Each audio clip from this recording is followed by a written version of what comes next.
Good morning. This is Kasturi Day. Today I'm going to start with continue with the discussion of the chapter circulatory system in humans. Okay, I was discussing about this. In my last video, I stopped with the abnormal functioning of the heart. I was discussing the first 2 points I discussed. One is palpitation, second one is cardiac arrest, and third, today I'm going to start with the hypertension, which is also an abnormal functioning of the heart. Okay, so it is a condition of high blood pressure. It is a condition in which the force of the blood against the arterial wall is too high. We know when the heart beats, okay, it pumps blood through the arteries to the rest of the body. Okay, pumps blood out of the heart, so that it moves to the arteries and it moves to the rest of the parts of the body. Okay, now while doing so, the blood in the arteries exerts some pressure on the walls of the arteries. Okay, and that is called blood pressure. The pressure of the pressure which the blood exerts on the walls of the arteries, that is the blood pressure. Okay, and the blood pressure is maximum when the heart is contracting. When the heart is contracting, that is in the systole condition, the blood pressure is maximum, which is about 120 millimeter Hg or mercury. Okay, and when the blood pressure is minimum when the heart relaxes, that is when it is in diastole condition, and that is, what is it? It is 80 millimeter Hg, not 88, it is 80 millimeter Hg. Okay, so the normal blood pressure is 120 by 80. Okay, and if the blood pressure increases or it is equal to or greater than 140 by 90, that is systolic pressure is 140 and diastolic pressure is 90, then it is hypertension condition or high blood pressure condition. And this we know that blood pressure is measured by sphygmomanometer. Okay, and due to the constriction of the arterioles, this hypertension is caused. Why there is constriction? It may be due to the okay, it may be due to increased in body weight. It may be due to not eating balanced diet. Okay, or it may be due to intake of many fatty foods, or sodium intake is more, and these all causes the constriction of the arteries, or there is a rise in the cholesterol level. Okay, so this causes the constriction or narrowing of the arterioles. Okay, which creates pressure of the blood to when it is flowing through these arterioles and creating a pressure on the walls of the arterioles or arteries. Okay, and this is maximum, this increases, the pressure increases while it moves through the arterioles. Okay, so this hypertension increases the risk of heart diseases, kidney diseases, diabetes, and blindness. Okay, and how to prevent this? To prevent this, we have to do regular exercise, maintain a proper body weight, eat a balanced diet, and reduce the sodium and fatty food intake. Okay, next we come to the blood groups and blood transfusion. So what is blood transfusion? We have seen that many people, they are transfused blood. Okay, when there is a scarcity or when their blood level count comes down in such a condition, or during certain operations or any critical condition, when there is a lot of blood loss, then the people who are having these type of conditions, they are given blood. So that is blood transfusion. So what it is, a process of transferring blood or blood products. Blood products means the blood cells or blood platelets or blood plasma. Okay, these are blood products. So blood or blood products into one's circulation intravenously.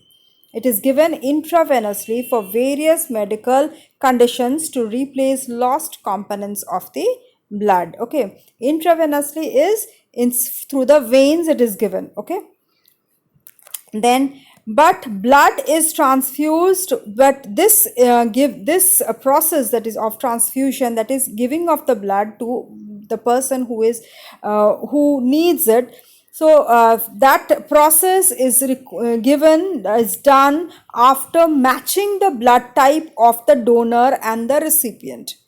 They has to be matched, otherwise there will be compatibility and the person can the condition can go fatal. Okay, the person can also die also in certain cases. So I'll discuss what happens when this fatality, if it rises, why it rises like this. Okay, why this condition rises depending on the process of proteins. Okay, presence of proteins, depending on the presence of proteins. What are the proteins which are present on the human blood, on the RBC which is present? Okay, so these are antibodies and antigens and antibodies which are present in the blood. Okay, not only RBCs, is also present in the plasma also. So depending on the presence of the proteins, human blood is classified into 4 groups. Okay, and Rh positive and Rh negative. So what are the 4 groups? The 4 groups are A, B, AB and O. Okay, the 4 groups of the human blood. Now, what are antigens? First, antigen is a protein which is present on the surface of the RBC. Okay, they are proteins which are present on the surface of the RBC. They are A or B, A antigen or B antigen. Now, antibodies, they are also proteins which are present in the plasma. Okay, they are also antibody A, antibody B. Now, these two, they work against each other. That is antigen and antibody. These two proteins act against each other, and when blood containing the opposite antigen is transferred into the body of a person, the antibody of the recipient will attack the donated blood and cause clumping.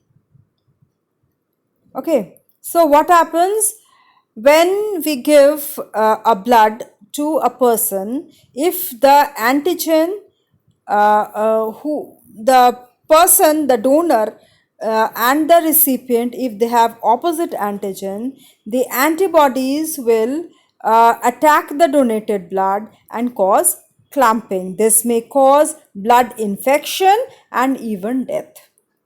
So that has to be matched. The donor and the recipient's blood has to be matched. So blood transfusion is done very carefully after matching the blood groups of the donor and the recipient. Okay, so blood group O is a universal donor and who can give blood to all the groups, persons of all the groups, that is A, B or AB. And the AB blood group is a universal recipient.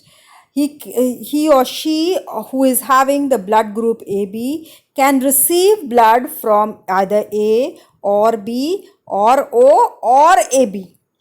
Okay, and in case of blood O, but he or she cannot donate the blood to any of the two. Only he or she can give the blood to AB group person. Okay, and in case of blood group O, the blood group O person will can give to blood to A or B or AB or O, but receive blood only from O. Okay, so this table can suggest you, this is blood type C, blood type is AB, and the antigens which are present on it are A and B, and antibodies, there are no antibodies present in this blood, and they can give blood to AB. Okay, but receive blood from AB, A, B and O. Okay, then A blood group they have the antigen A and antibody B. He can receive blood from A and AB. He can give blood to A and AB and receive blood from A and O.